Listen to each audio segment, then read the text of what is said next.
Boa noite, queridos irmãos. A graça e a paz sejam com todos. Quero convidá-los a abrirem suas Bíblias no livro de Neemias. Nós iremos dar sequência nessa série de exposições que temos pregado. Neemias, nós iniciaremos hoje o capítulo 4. Os versículos serão dos versos 1 a 6. Neemias, capítulo 4, versículos de número 1 a 6.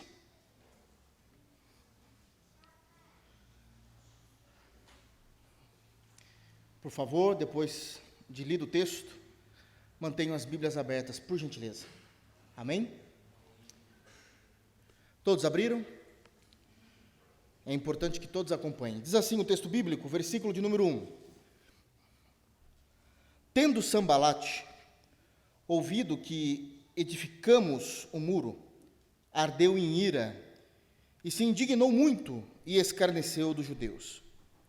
Então falou na presença de seus irmãos e do exército de Samaria e disse: Que fazem estes fracos judeus? Permitir-se-lhes-á isso? Sacrificarão?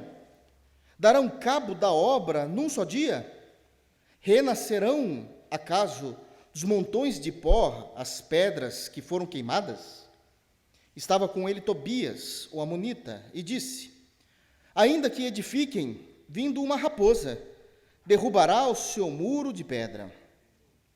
Ouve, ó nosso Deus, pois estamos sendo desprezados. Caia o seu opróbrio sobre a cabeça deles, e faze que sejam despojo numa terra de cativeiro. Não lhes encubras a iniquidade, e não se risque de diante de ti o seu pecado, pois te provocaram a ira na presença dos que edificavam. Assim, edificamos o muro, e todo o muro se fechou até a metade de sua altura, porque o povo tinha ânimo para trabalhar. Amém. Vamos orar. Todo-poderoso e desejável Senhor, é no santo nome de Jesus que nós nos congregamos na Tua santa, preciosa presença. É em Ti, Pai, que nós confiamos, é em Ti que nós nos deleitamos. Obrigado, Senhor, pelo perdão dos pecados por meio de Jesus Cristo. Obrigado por Tua obra perfeita e maravilhosa. Conduza-nos agora, Senhor, em temor e em tremor na Tua palavra, que nós possamos, Senhor, entender, crer e aplicar essas verdades em nossas vidas. É no santo nome de Jesus que nós oramos. Amém. Os irmãos bem sabem que nós temos pregado já há algum tempo no livro de Neemias, e também é sabido dos irmãos que no capítulo 4, Neemias já retornou para Jerusalém, Israel já está povoada, todo o povo do cativeiro babilônico já retornou agora do império medo-persa, e estavam vivendo numa situação catastrófica. No capítulo 3, nós vamos ver Neemias chegando em Jerusalém, observando todas as coisas, fazendo uma volta 360 graus, de fato, em Jerusalém, observando os muros, entendendo como estavam as coisas, e uma vez que ele compreende, faz o levantamento dos dados, ele vai falar com todo o povo, e ao falar ele mostra a sua liderança, e nós tratamos nisso na semana passada, com muita acuidade, com muita perspicácia, e como ele faz isso maravilhosamente bem. Mas parece que as coisas boas param por aí. Embora foi um trabalho dificílimo que ele fez no capítulo 3, mas de muito bom grado diante de Deus e diante dos homens, no capítulo 4 nós já temos o primeiro obstáculo que o povo de Deus vai enfrentar, e o primeiro obstáculo que sempre todo o povo de Deus na história enfrenta: os inimigos. E é sobre isso que eu queria tratar com os irmãos nessa noite. Sabendo lidar com os inimigos. Isso é algo que está muito claro diante de nós. Essa perícope que nós acabamos de ler, esse texto, do versículo de número 1 ao versículo de número 6, ele é um texto extremamente rico, importante, não fácil de se pregar, porque nos traz algumas verdades e algumas realidades que com o tempo precisamos saber, com o amadurecimento cristão precisamos aprender a lidar com os inimigos, e como eles são ferrenhos, como eles são sérios. Por sermos cristãos, estarmos diante de Deus todos os dias, muitas das vezes nós esquecemos o quanto os inimigos podem ser maus, o quanto nós corremos riscos, o quanto eles podem desgastar as nossas vidas. E esse texto vai mostrar com clareza como é que nós podemos lidar com eles. Neemias também vai trazer para nós aqui lições importantíssimas de lidarmos com os inimigos e com as adversidades que a vida nos apresenta no nosso dia a dia. Amém? Olhando para o versículo de número 1 primeiro, queria chamar a atenção dos irmãos de um levante que está acontecendo. E esse levante vai ser falado por uma boa parte do capítulo 4. Mas, olhando e observando apenas o versículo de número 1, eu queria que os irmãos lessem novamente comigo e prestem atenção a cada lida, para vocês verem como é rico as informações que nós temos deles. Versículo de número 1. Tendo Sambalate ouvido que edificávamos o muro, ardeu em ira, e se indignou muito, e escarneceu dos judeus. Em primeiro lugar, nós já temos uma lição e uma verdade importantíssima naquilo que Neemias propõe a se falar. Aliás, o versículo de número 1, ele é o versículo chave para toda a compreensão do texto que nós lemos hoje. E aqui ele nos ensina que os inimigos, os nossos inimigos, sempre nos observarão. O tempo todo, os inimigos estão, como diria meu avô, de butuca na gente, nos observando, sabendo cada passo que nós damos, sabendo as mudanças que nós temos, sabendo o que deixamos de fazer, o que passamos a fazer. Tudo para isso, tudo para eles é material, vivo, orgânico, para eles reagirem de alguma forma. Os nossos inimigos sempre estarão nos observando. E o texto que nós lemos nos traz informações importantes desse ponto. É que a maneira como eles nos observam, e enquanto eles nos observam, eles agem. Eles agem. E eles agem de algumas maneiras que são um padrão de todo inimigo. Uma das maneiras de um inimigo agir é que, enquanto ele está agindo, ele fala. E fala muito. Tobias, Sambalate, Gesem, eles vão ficar demasiadamente no ouvido de Neemias e do povo de Deus. Eles amam falar. Eles amam apresentar. Só que existe uma característica nas falas deles. A primeira fala é uma fala de dessabor. Os inimigos amam falar dos seus dessabores que eles tiveram, daquilo que eles viveram, de como aquilo os entristeceu, de suas indiferenças, de suas certezas, de suas nuances da vida. É somente o que eles falam. E esse é o crivo para tudo aquilo que eles vão criar com relação a Israel, a Neemias e ao povo de Deus na história. Eles falam. E eles gostam de falar dos seus dessabores. Porque falar dos seus dessabores atrai público. Falar dos dessabores traz mais atenção. Quando alguém faz uma coisa boa, nós vemos isso, ainda mais nos dias de hoje, principalmente nas mídias sociais, aquilo que você faz de bom não é mais do que obrigação. Mas se aquilo que você faz de mal, aquilo vai perdurar para sempre. Vão recortar, vão postar, vão falar. Como se o ser humano não fosse um ser biológico em pleno desenvolvimento. Como se o mesmo ser humano de 2, 3, 5, 10, 20 anos atrás ainda fossem o mesmo. Eles não conseguem perceber que há mudanças. Então eles falam dos seus dessabores.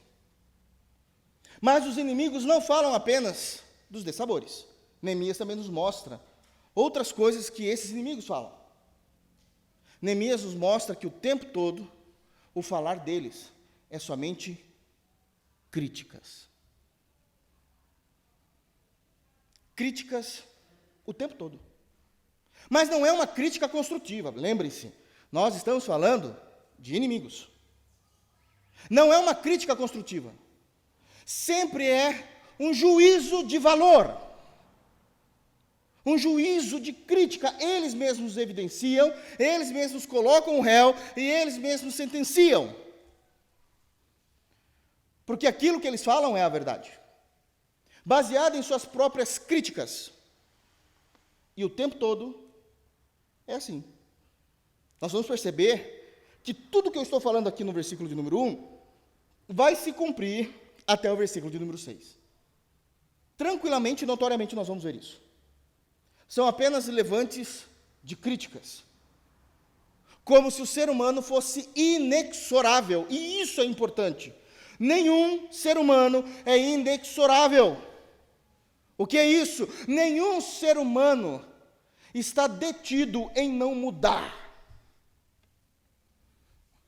Queridos, eu sei que vocês podem achar que eu estou brincando, eu não estou, já estou avisando antes. Se até no futebol, nos profissionais, a gente vê uma equipe que está fazendo uma temporada muito ruim, de repente, começa a fazer uma boa temporada, como é que um ser humano não pode mudar? Isso é óbvio. Se até o mercado econômico, financeiro, tem flutuações, mudanças, nada está estagnado, como é que o ser humano não pode mudar? Mas os críticos fazem juízo de valor o tempo todo. Ao falarem, eles não apresentam apenas os seus dissabores, as suas críticas. Inimigos também têm a tendência de mentir. Eles mentem. Pode ser uma mentira construída do zero, algo totalmente mentiroso, ou pode ser partes em que eles simplesmente identificam de uma fala, de um escrito, de algo que foi conversado, eternizam isso e aumentam. Isso é real. Sem querer falar de A ou B, dou um exemplo aqui. Quantas das vezes nós já vimos ambos os lados, quer esquerda, quer direita, intensificando uma única frase, de uma fala toda de alguém que pertence à esquerda ou à direita, e eles colocam aquilo numa tempestade, num copo d'água, sabendo que não foi aquilo que eles disseram de fato, não era o núcleo da conversa. E aí colocam em todas as mídias. Olha o que fulano fez, defende isso, defende aquilo, e você fala, não, foi uma frase, no meio de um contexto, e do qual essa frase nem era o fundamental do contexto que eles estavam falando.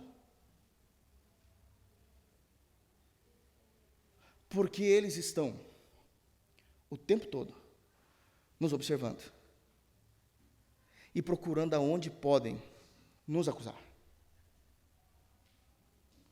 Enquanto eles observam, eles falam. Mas não é apenas isso. Inimigos, enquanto nos observam, eles também semeiam uma semente do ódio. O tempo todo. Eles precisam fazer isso. Eles precisam pulverizar. Como isso aconteceu, falando para todo o exército de Samaria, nós iremos chegar lá, para todas as outras pessoas, eles precisam pulverizar, para que tenha peso aquilo que eles falam. E nisso se distancia a verdade. A verdade não precisa de testemunhas, ela é verdade por si só. Não precisa de um conjunto de informações, ou como ele falando, que ele começa a conversar, na presença das pessoas, no verso 2, a gente já chega lá, montando e arquitetando. A verdade é a verdade. Uma vez eu me lembro que eu estava assistindo alguém e esse alguém disse, o bom da verdade é que você nunca precisa se lembrar de nada. É a verdade. É aquilo. Não precisa de detalhes para casar as coisas. É isso que aconteceu. E isso é importantíssimo.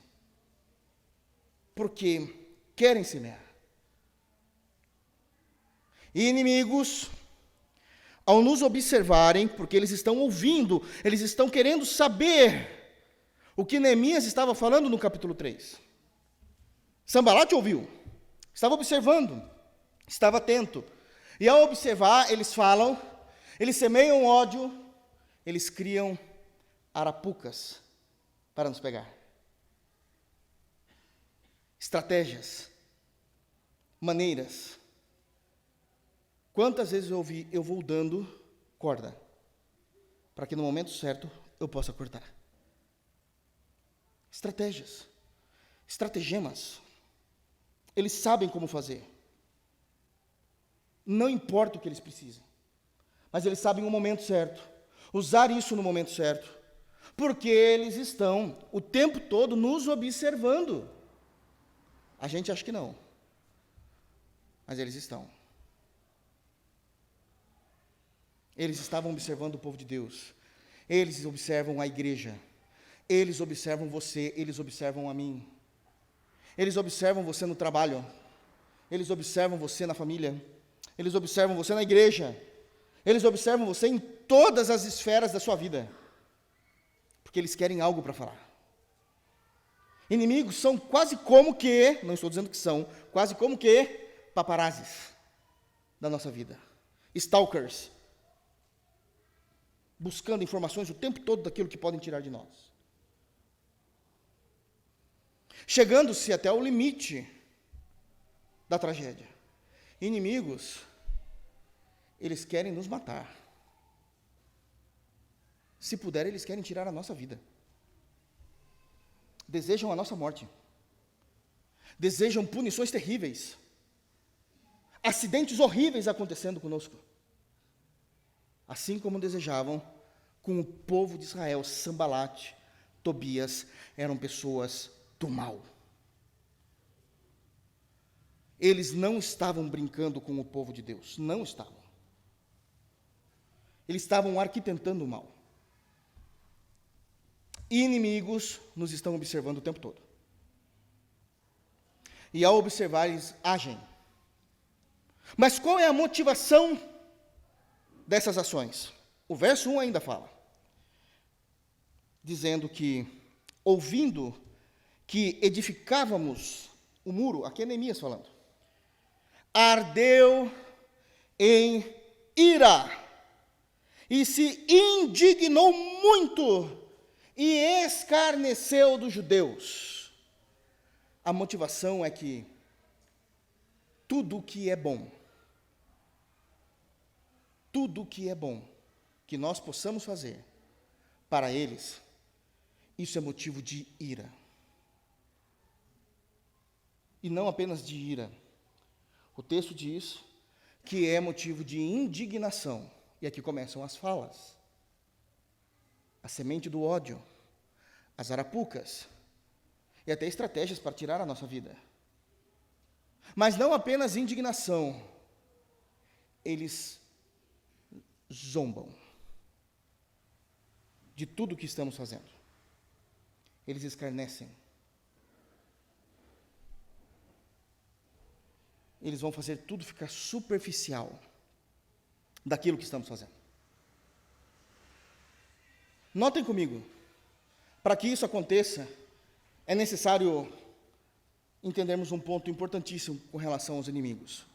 Eu sei que é pesado. O versículo 1 está banhado de ódio, irmãos. Eu sei que é pesado. Mas para eles terem essa motivação de falarem, de semearem, de armarem arapucas, de matarem alguém, precisamos entender algo que para nós pode estar muito distante, mas é uma realidade. Eles não estão ou não ficam felizes com a nossa felicidade, mas se alegram com a nossa infelicidade. Inimigos não se alegram com a nossa felicidade. Inimigos se alegram com a nossa infelicidade. Imaginem o povo de Deus retornando depois de 70 anos de cativeiro, demorou mais tantos anos, 90, 92 anos, para retornarem com a terceira caravana, quando todos estão lá, eles estão preocupados em realizar o culto a Deus, em retomar a sua vida, o povo está feliz. Deus levantou Esdras, Deus levantou Neemias, mas Sanbalat e Tobias não estão felizes, não estão alegres com a sua felicidade, porque a felicidade nossa fere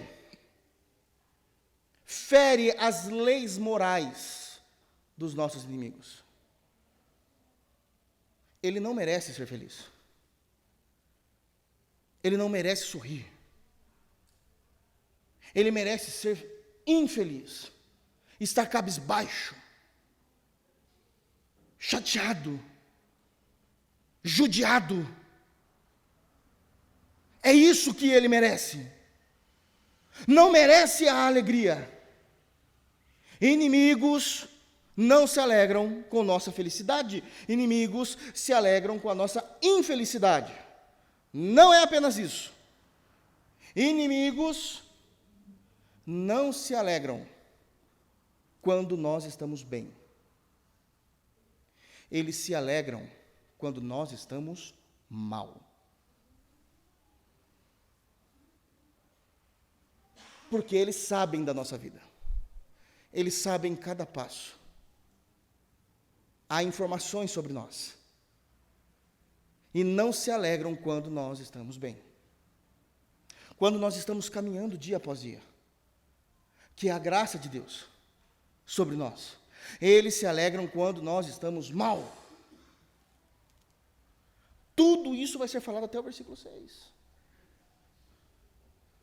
E eles não se alegram com o bem, mas com o mal. E isso é notório, a forma como eles veem, porque eles querem nos ver em estado de servidão, presos, sem sair do lugar, em estados de humilhação. Me perdoe a expressão, comendo o pão que o diabo amassou. É esse o desejo dos inimigos. Ver-nos num estado de humilhação. Ver-nos, e talvez esse é o mais sério, principalmente aos crentes, no estado de perdidos. Tropeços espirituais, tropeço na fé, frieza na fé, tudo isso é um prato cheio para eles. Eles se alegram com isso. Eles não choram com os que choram. Não se alegram com os que se alegram. Minha voz tem falhado, irmãos. Se Deus quiser, eu prego até o final. Ontem os irmãos já viram, né, na leitura. Eles não se alegram. Eles nos querem ver em estado de servidão, humilhação e perdição. Isso é combustível para a maneira como eles agem. Para falar, para semear, para montar arapucas, para nos matar. Destaco também nossos inimigos não se alegram com nossas vitórias. Eles se alegram com nossos fracassos.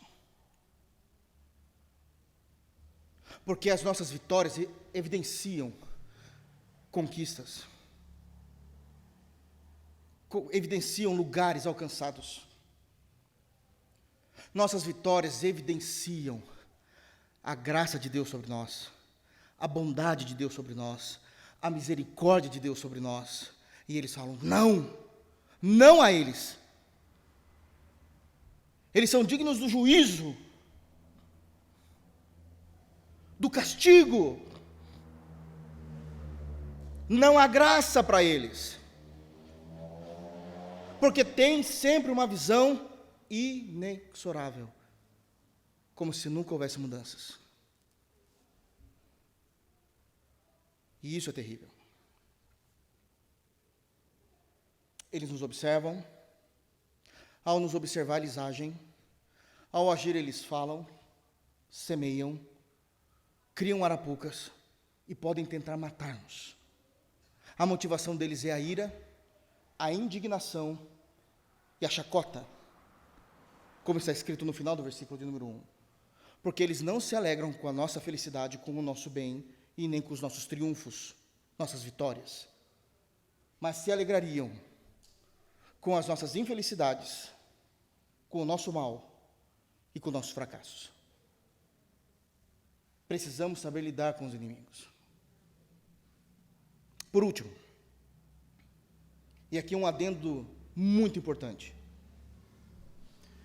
cuidemos do nosso coração,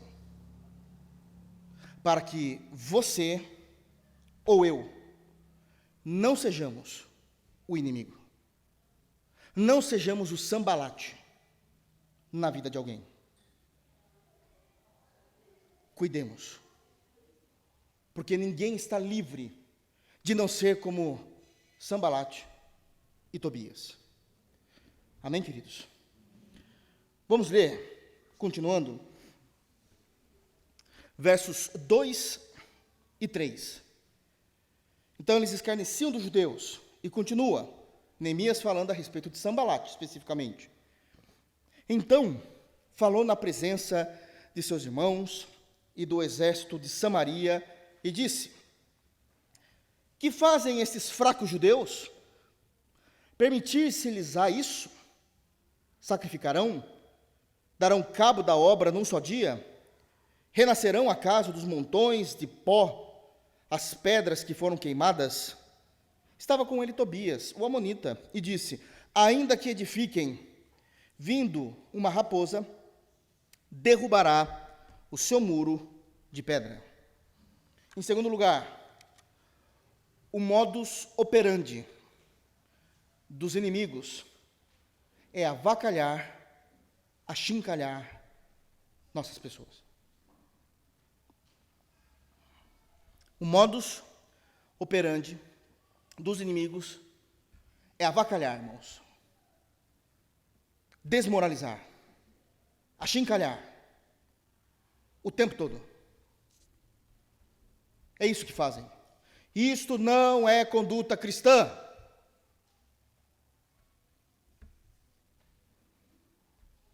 Não é.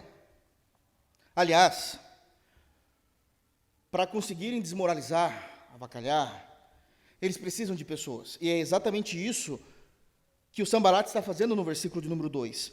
Ele falou na presença de seus irmãos e do exército de Samaria. É um termo muito completo, o que a Bíblia usa, perfeito, aliás, para dizer que Sambalate está falando a todos. Por quê? Seus irmãos são os patrícios de Samaria. E tem os militares. Ele está falando de civis e militares. Ele falou para todo mundo. Ele zombou de todo mundo. Ele contou o seu coração perverso a todos, avacalhando, desmoralizando o povo de Deus, todo o povo de Israel. E o que é que ele fala? E isso é o mais importante, ainda no versículo de número 2. Ele diz: que fazem estes fracos judeus? Essa é a primeira maneira dele propagar o mal. O que fazem esses fracos judeus? Isto é zombaria. Vamos zombar. Inimigos zombam, desmoralizam, satirizam. O que é que ele está zombando quando ele chama os judeus de fracos? Zombando dos planos de Neemias, zombando dos trabalhos de todo o povo com relação ao muro, à reconstrução do muro, a recolocarem as portas. Nossos inimigos zombam dos nossos planos, dos nossos objetivos, zombam dos nossos feitos. Porque o capítulo 3 já diz que eles já estavam trabalhando, já estavam colocando as portas, já estavam edificando os muros. Eles zombam, satirizam, dão risada. Tudo é motivo de sarro. O tempo todo. São fracos. Em palavras mais sérias, eles chamam o povo de Deus de incompetentes, de inabilitados. Não conseguem fazer. Olha como fazem. Eu faria diferente. E zombam. E zombou do povo de Deus a todos os civis e a todos os militares. Pessoas que nos odeiam zombam de nós. Nos satirizam. O tempo todo. Levam os nossos nomes. Brincam conosco. Nos olham como inimigos. Mas tem mais uma manifestação. Olha só. Ainda no versículo 2. Por favor, prestem atenção. Esse texto é muito sério, queridos. Permitir-se-lhes a isso é uma outra manifestação do modus operandi. No português claro, nós iremos permitir isso? Aqui eles estão se autodenominando que eles não darão paz ao povo de Deus. Nós não daremos brechas de sossego. Nós vamos continuar sendo pedra no sapato deles. Em outras palavras, eles estão autonomeando nossa oposição. Nós vamos permitir eles fazerem, reconstruírem, recolocarem as portas? Por acaso nós iremos permitir isso? Vamos continuar falando, sendo pedra de sapato, atrapalhando, argumentando. Não importa o que eles façam, seremos oposição. É o que eles escolheram. Nós vamos ser oposição. Uma vez também ouvi isso. Não importa o que é feito, importa quem fez. Isso vai ter 2 pesos e 2 medidas num tribunal. Não importa se houve um homicídio. Que triste isso, né? Quem matou? Mas a lei é para todos. Teoricamente, nós acreditamos nisso. Mas é isso que vocês veem desde que vocês são nascidos? É essa a justiça que vocês veem no nosso país? Não importa o que foi feito. Importa quem fez. É isso que vai ser transitado e julgado. Que triste, irmãos. Que triste. Não importa o que Israel esteja fazendo, o quanto é bom reconstruir, o quanto é bom recolocar as portas, nós seremos oposição. Pessoas assim precisam viver em oposição. É o que marca ou demarca a existência delas. Elas não criam, elas não fazem, elas não produzem. Elas precisam ser oposição para os seus nomes serem reconhecidos. Sambalate já tinha uma autarquia e ele era reconhecido dentro do seu meio social. Tobias também. Gesem também. Mas por que hoje nós falamos deles? Porque eles criaram algo? Fizeram algo? Foram virtuosos? Foi porque eles falaram mal. Tire a zombaria, tire a oposição deles, e eles não existem.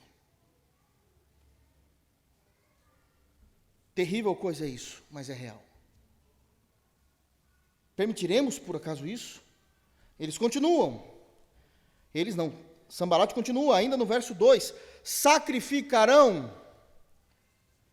Aqui ele está se opondo à vida do povo de Deus lá em Israel. É isso que eles querem? Oferecer o culto deles? Levar o sacrifício? Mostrar o seu arrependimento de seus pecados diante de Deus através do sacrifício, que era assim que era feito na antiga aliança? É isso. Eles se opõem a qualquer movimento de fé, a qualquer movimento de restauração, porque o templo precisava ser restaurado. Não importa o que eles estão fazendo, nem que seja para Deus, vamos falar, vamos nos opor. Sacrificarão?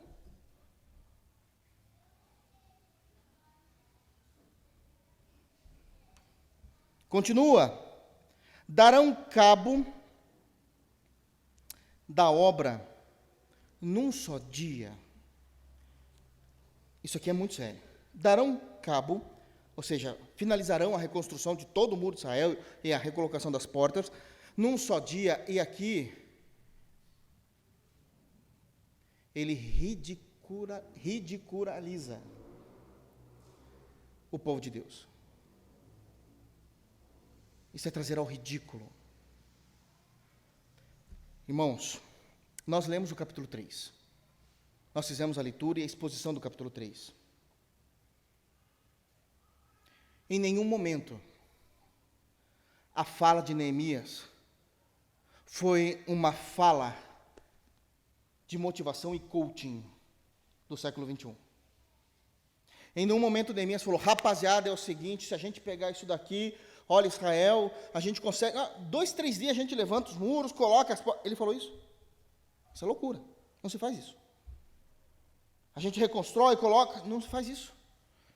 Ele em nenhum momento falou, vamos terminar, se a gente conseguir, se vocês crerem, em um dia a gente faz tudo isso aqui. Vocês querem ou não crerem? Está comigo, está ligado? Ele não falou isso. Ele mostrou os planos que Deus tinha colocado no seu coração.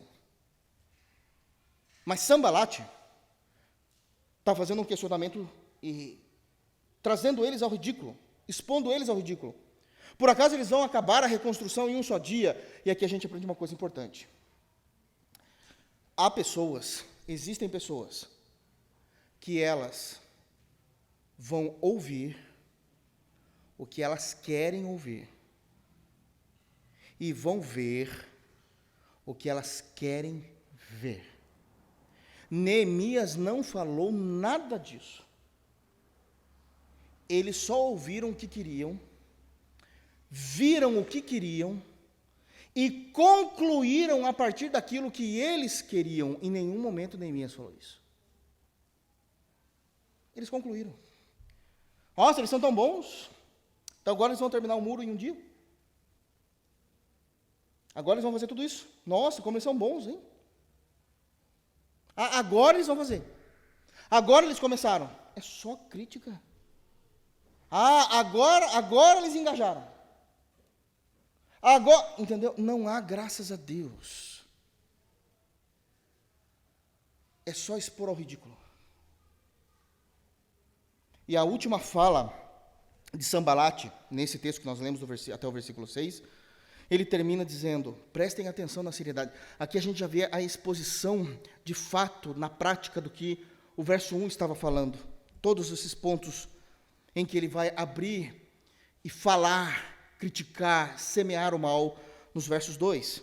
No verso 2, e ele diz por último, é a última palavra dele, nesse texto, ele diz, renascerão acaso os montões de pó, as pedras que foram queimadas?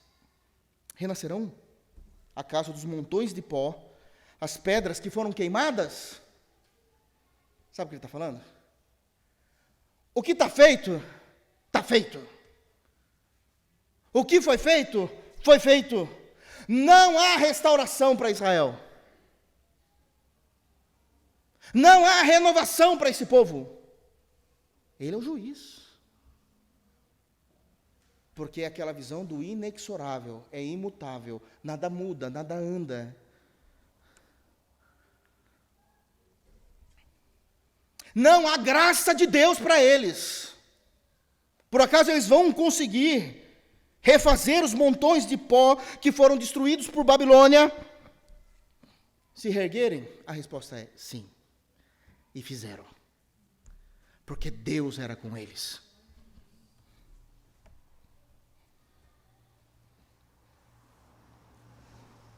inimigos são sérios, irmãos. É seríssimo. Sanbalat fecha a boca, Tobias abre a sua. Era melhor ter ficado quieto, mas ele abre. Ele vai falar uma coisa só no versículo 3. O que ele fala é terrível. Verso 3, estava com ele Tobias, o amonita, e disse: ainda que edifiquem, vindo uma raposa, derrubará o seu muro de pedra. E aqui é uma chacota aberta. Já passamos pela zombaria, pelo ridículo, e agora a chacota. O que eles estão fazendo? O que eles estão fazendo é fraco, superficial e sem fundamento. Se vir uma raposinha, destrói o muro de pedra. É o famoso, o que eles estão fazendo? É aquele ditado, é para inglês ver.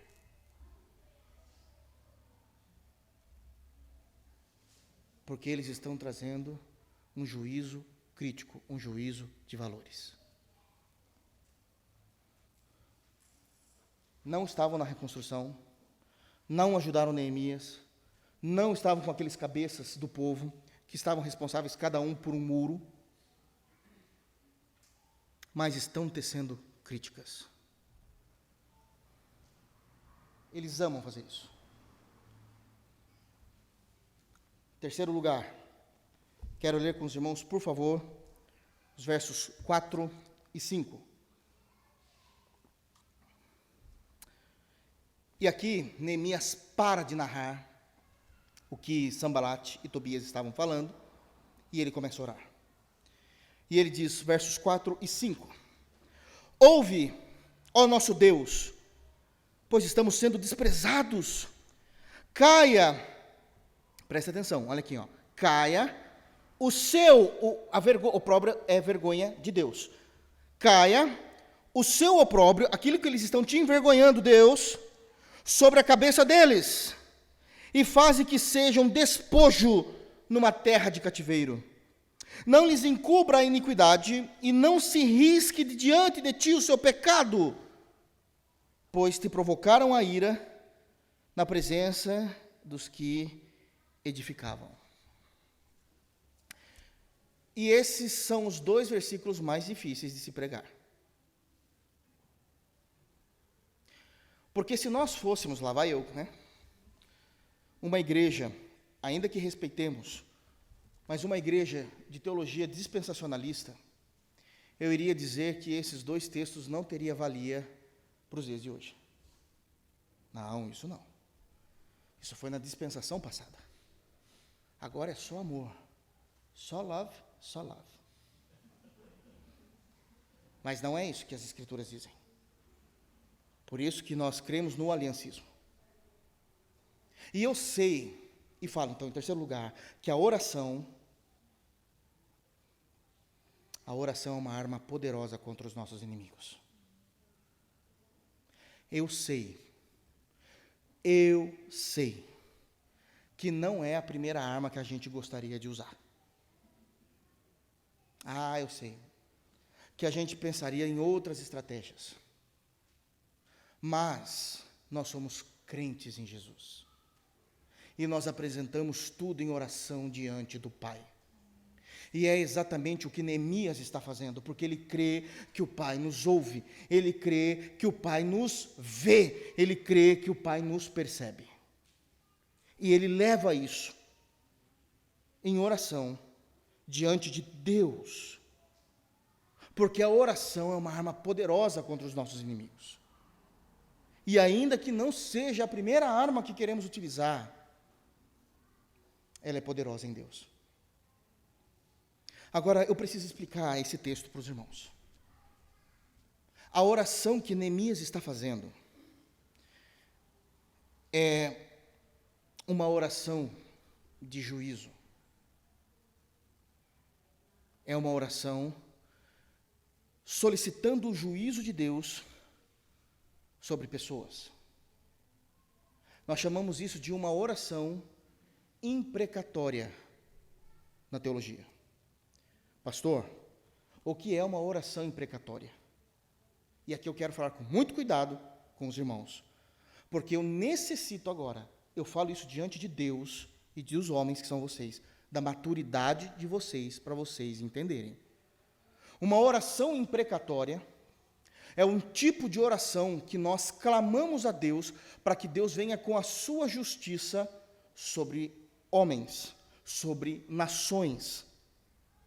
Essa justiça que eu falo agora não é a justiça de Cristo em nós, acredite, mas é a justiça de Deus julgando as obras fora de Cristo. Isso são orações imprecatórias. Ao ponto de essa justiça que eu clamo a Deus que caia sobre aquelas pessoas, elas podem, inclusive, se tornar maldição da parte de Deus sobre essas pessoas, ou sobre uma nação toda.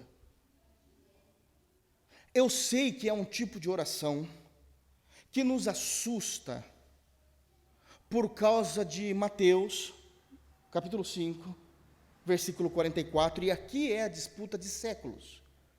Nós não oramos mais assim. Nós não oramos mais assim porque Jesus disse que nós devemos orar, abençoar os nossos inimigos. Então eu quero que os irmãos abram em Mateus, por favor. É um culto de doutrina, então vamos lá. Mateus, capítulo 5, verso 44.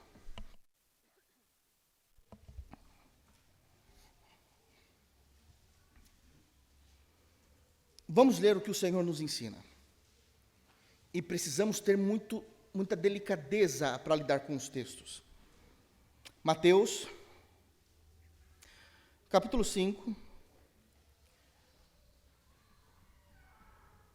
versos 43 e 44. É dito, palavras de Jesus no Sermão do Monte, que nós, inclusive, já pregamos na nossa exposição aos domingos do Evangelho de Mateus. E é dito, palavras do Senhor Jesus: ouvistes o que foi dito, amarás o teu próximo e odiarás o teu inimigo. Eu, porém, vos digo, amai os vossos inimigos e orai pelos que vos perseguem. 45. Para que vos torneis filhos do vosso Pai Celeste, porque Ele faz nascer o sol sobre maus e bons e vir chuvas sobre justos e injustos. Então aqui, nós temos um ponto que não é tão linear, precisa ser pensado, precisa ser compreendido, para que a gente não caia num erro absurdo de colocar uma parte das Escrituras versus uma outra parte das Escrituras. E colocar duas partes brigando entre si para a gente saber qual é a melhor parte, a mais inspirada, ou aquela que é a palavra de Deus e aquela que não é mais. Isso é heresia. De Gênesis, no primeiro versículo, Apocalipse, ao último versículo, tudo é palavra de Deus. Inspirada, inerrante, perfeita. A palavra não se contradiz. A palavra não disputa lugar com ela mesma, qual é que está inválido. Não! Tudo tem uma compreensão. Primeiro, a compreensão parte do erro que Jesus apresenta. Versículo 43. O que vocês aprenderam? Ele está dizendo: amarás o teu próximo e odiarás o teu inimigo. Jesus não está criticando o Antigo Testamento. Não tem nenhum versículo do Antigo Testamento que fala para a gente odiar os nossos inimigos. Não existe. Isso daqui é tradição dos fariseus. Então, o que Jesus está desmantelando aqui é a tradição, não é a lei. Isso aqui é muito importante. Muito importante. Segundo, olhando para o versículo 44, de fato, ele nos ensina, e acabou, ele nos ensina a amar os nossos inimigos e orar pelos que nos perseguem. Isso significa que, em Jesus, na nova aliança, o primeiro pensamento e sentimento que deve haver num crente, referente aos inimigos e aos perseguidores, é que nós devemos amá-los e orar por eles. E isso é uma obrigação cristã. Ponto. Mas o texto não proíbe orações imprecatórias, que é orações por justiça. O texto está proibindo isso? a gente não pode falar aquilo que a Bíblia não está falando. Por isso que eu preciso da maturidade dos irmãos. O primeiro sentimento que precisamos ter, e a compreensão que precisamos ter é que, mesmo que essas pessoas estejam perseguindo o povo de Deus, mesmo que essas pessoas estejam falando de nós, nós os amamos. E nós oramos por eles. Mas se insistirem, eu posso orar de forma imprecatória sobre eles. E Deus ouve orações imprecatórias.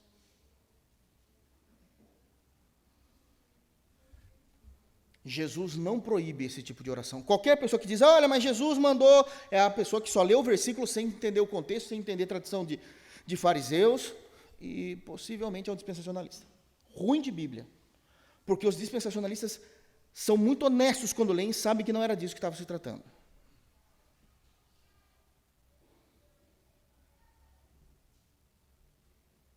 E eu quero falar uma coisa muito importante aos irmãos. Teologicamente agora. Possivelmente, queridos irmãos, possivelmente, eu não estou afirmando, nós não iremos ver a plena justiça de Deus fora de Cristo, neste mundo, até o dia do juízo final. Vocês entenderam o que eu falei? A justiça de Deus em Cristo, louvado seja Deus, está maravilhosamente nos abençoando. Fomos mudados, transformados pelo poder do Evangelho. Mas a justiça que nós clamamos a Deus, fora de Cristo, nas obras daqueles que nos fazem e perseguem, pode ser que nós não a vejamos neste presente mundo. Por quê? Porque Deus é rico em misericórdia, em bondade.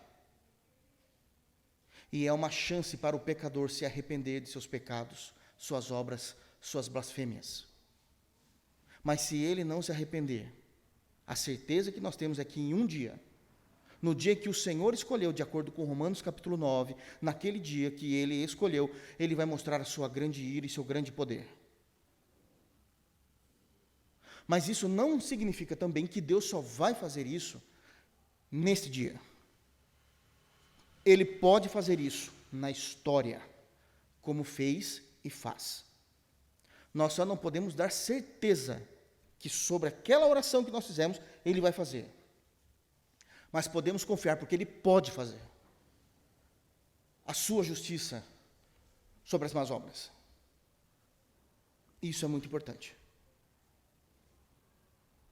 Tanto o Antigo Testamento, como o Novo Testamento, apresentam orações imprecatórias, e eu quero mostrar isso aos irmãos, para que isso fique muito claro. Primeiro, abram, por favor, em Salmos, de número 137. Salmos, de número 137. Qual é o contexto desse cântico? Eles estão louvando a Deus, e nós sabemos que Salmos eram os hinos dos judeus, o que eles cantavam a Deus, e esses cânticos eram cheios de teologia, daquilo que eles criam, eles cantavam aquilo que eles criam. Esse momento desses salmos é porque eles estão no meio dos 70 anos da Babilônia. Dos 70 anos da Babilônia. Ou seja, esse salmos foi feito antes de Neemias, antes de Esdras retornar com o povo, que é pós-babilônico, ok, irmãos? E eles escrevem os salmos. Esse salmos é inspirado pelo Espírito Santo de Deus. Salmos é os cânticos que Deus quis ser louvado. E ele vai falando das suas saudades da pátria, de como eles amam Israel. Versículo 5, por exemplo, do Salmo 137. Se eu de ti me esquecer, ó Jerusalém, que se resseque a minha mão direita, porque Jerusalém é a cidade do grande Deus. Então, eles estão cantando essa saudade. Mas quando eles chegam no versículo 8, a parte final do cântico, eles estão falando da Babilônia, a terra que faz deles escravos, e eles dizem: filha da Babilônia, que has de ser destruída, Feliz aquele que te der o pago do mal que nos fizestes. Feliz aquele que pegar teus filhos e esmagá-los contra a pedra. Isso é Bíblia. Por que eles tinham esse pensamento? Porque uma nação tão mal como essa precisa deixar de existir. Eles cantaram isso. Cadê a Babilônia?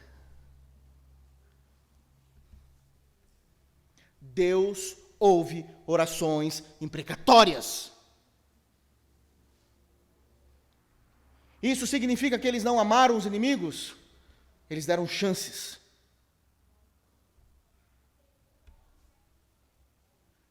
Salmos, por favor, de número 3. É um salmo de Davi, aliás, o primeiro livro dos Salmos. A primeira parte do livro de Salmos é quase todo escrito por Davi. Mas ele está tendo um problema seríssimo com seu filho, Absalão. Ele ama seu filho. Isso é demonstrado em Samuel. O como ele quer aliviar a situação. O como ele quer que as coisas se encaixem novamente na família. Mas parece que as coisas não têm jeito. A perseguição é ferrenha de Absalão contra o seu pai. E ele começa a louvar em Salmos 3. E ele diz: Senhor, como tem crescido o número dos meus adversários. Isso aqui começa a mostrar como está pesada a vida para ele. Mas no versículo 7, ele faz uma oração imprecatória. Levanta-te, Senhor, salva-me, Deus meu, pois feres nos queixos a todos os meus inimigos e aos ímpios quebras os dentes.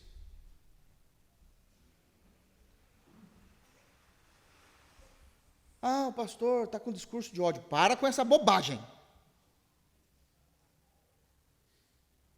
Não estou mandando ninguém dar um murro na boca de ninguém. Estou dizendo que existem orações imprecatórias. Neemias orou essa oração em Sambalate. Que recaia sobre eles todo o opróbrio que fazem a ti, Senhor. Ah, mas naquele tempo, pastor, os teólogos da internet, naquele tempo, o pessoal não amava ninguém, não tinha uma lei. Não. Provérbios, vamos abrir?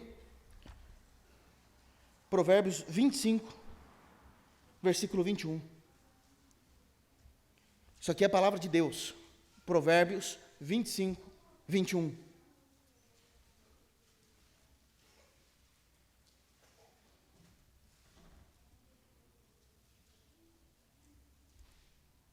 Todos abriram?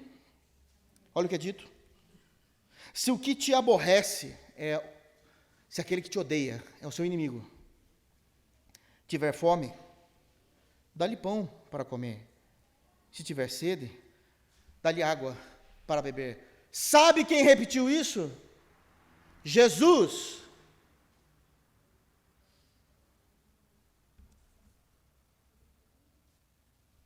Quando fizestes a um desses pequeninos, a mim me fizestes. Jesus não veio quebrar a lei, ele veio cumprir a lei. Os judeus do Antigo Testamento tinham ordens de amar os inimigos, assim como nós temos em Mateus 5,44. Mas não foi por causa disso que eles deixaram de fazer orações imprecatórias quando foi necessário. A gente segura o máximo que dá, até começar a falar: Senhor, agora chega. E Deus ouve essas orações. Pastor, mas tudo que o senhor está falando é bíblico, mas está no Antigo Testamento. Então vamos para o Novo. Vocês querem ver? Uma oração imprecatória? Atos capítulo 13. Vamos andar um pouquinho no Novo Testamento. Atos capítulo 13, Paulo faz uma oração e pede para um homem ficar cego.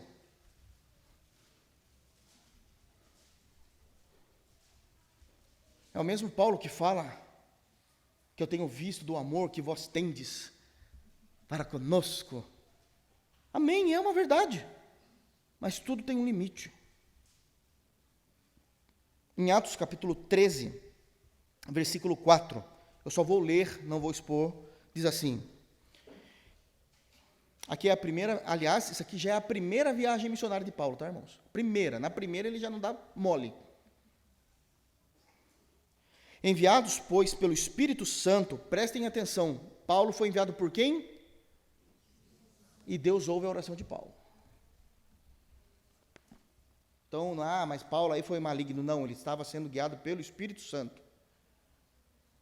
Desceram a Seleucia e dali navegaram para Chipre. Chegando em Salamina, anunciaram a palavra de Deus nas sinagogas judaicas. Tinham também João como auxiliar. Esse João é o Marcos, tá?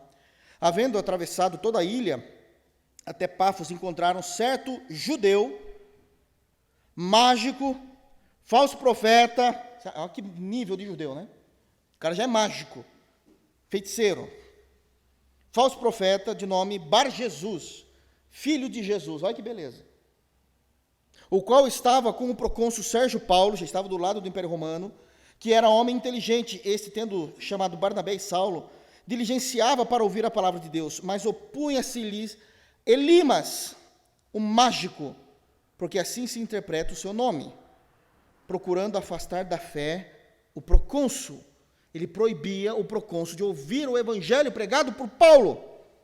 Todavia, Saulo, também chamado Paulo, cheio do Espírito Santo, fixando neles os olhos, disse: ó filho do diabo, cheio de todo engano e de toda malícia, inimigo de toda justiça, não cessarás de perverter os retos caminhos do Senhor, pois agora, eis que está sobre ti a mão do Senhor, e ficarás cego, não vendo o sol por algum tempo. No mesmo instante, caiu sobre ele névoa e escuridade, e andando à roda, procurava quem o guiasse pela mão. Novo Testamento, oração imprecatória.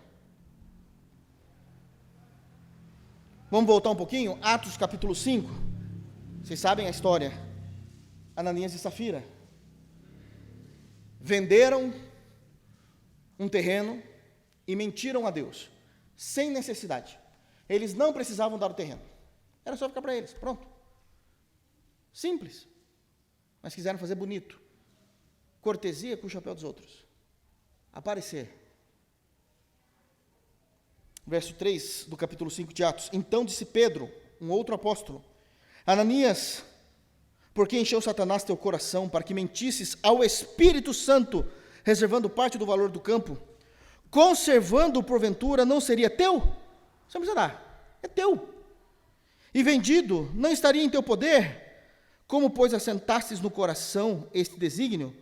Não mentisse aos homens, mas a Deus. Ouvindo estas palavras, Ananias caiu, expirou, ouvindo grande temor a todos os ouvintes. Levantando-se os moços, cobriram-lhe o corpo e, levando-o, sepultaram. Quase 3 horas depois, entrou a mulher de Ananias, não sabendo o que ocorrera. Então Pedro, dirigindo-se a ela, perguntou-lhe, dize-me, vendesses por tanto aquela terra? Ela respondeu, sim, por tanto. Tornou-lhe Pedro, porque entrastes em acordo para tentar o Espírito do Senhor? Eis aí a porta os pés dos que sepultaram o teu marido, e eles também te levarão. Uma ordem apostólica, imprecatória. Eles também te levarão. No mesmo instante, caiu ela aos pés de Pedro e expirou. Tem mais crente orando? Tem. Vamos para Apocalipse. Apocalipse capítulo 6. Nós temos aquele momento em que Jesus já está sentado no trono, depois que ele já subiu aos céus. Ele está nesse momento sentado no trono, governando todas as coisas. E os salvos estão com o Senhor, não estão dormindo. Isso aí também é heresia. Sono da alma é uma heresia terrível. Os salvos estão diante do Senhor, conscientes, estão no céu com o Senhor. E enquanto o Senhor está abrindo os selos, nós temos uma visão preterista, sabemos que isso não é futuro. Apocalipse 6:9, prestem atenção. Olha a oração que está sendo feita no céu. No céu, pastor, essa oração feita no céu, é no céu. São os irmãos que já morreram, estão com o Senhor. Quando ele abriu o 5º selo, versículo 9, Apocalipse 6:9. Quando ele abriu o 5º selo, Vi debaixo do altar as almas daqueles que tinham sido mortos por causa da palavra de Deus e por causa do testemunho que sustentavam. Aqui não está falando de apóstolos, está falando de todos os crentes martirizados naquele período do primeiro século. Clamaram em grande voz, dizendo, eles estão clamando, eles estão orando, olha o que eles estão orando. Até quando, ó soberano Senhor, santo e verdadeiro, não julgas nem vingas o nosso sangue dos que habitam sobre a terra? Oração imprecatória. Novo Testamento, meu irmão. Então a cada um deles foi dada uma vestidura branca. Eles disseram que repousassem ainda por pouco tempo, até que também se completasse o número dos seus conservos e seus irmãos que iam ser mortos, como igualmente eles foram.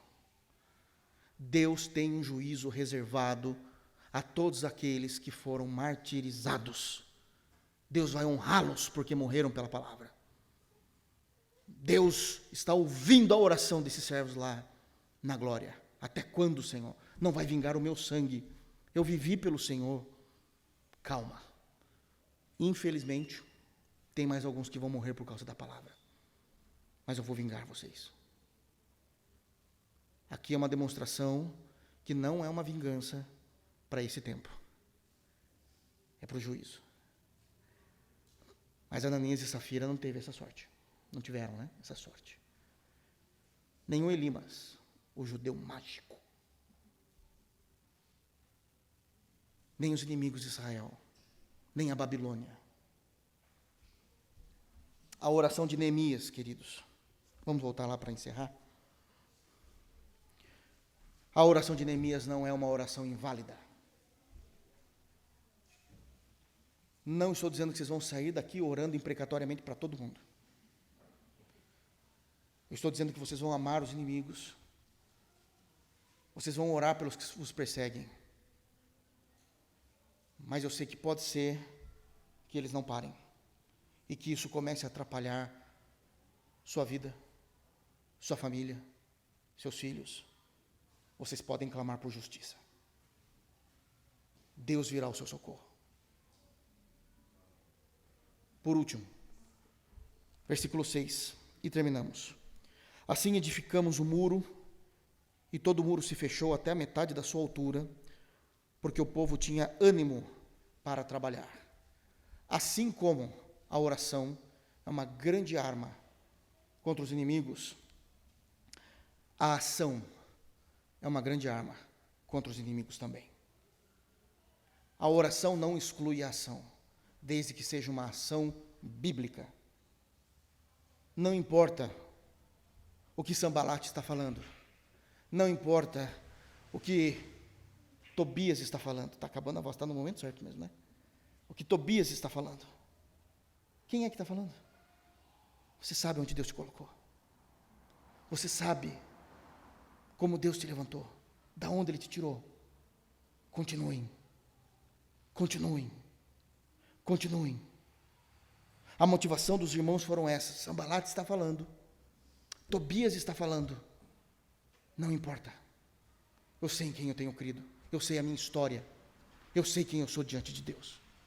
Eu sei que a graça de Deus está sobre mim, que a justificação me alcançou, que a adoção me trouxe para o lado do Pai. Eu vou continuar. Enquanto Sambalat e Tobias estavam falando, os muros já estavam na metade da altura. Porque ninguém parou. Porque deve haver sempre motivação no coração de homens e mulheres de Deus. Que Deus nos abençoe. Em nome de Jesus. Amém? Vamos ficar de pé?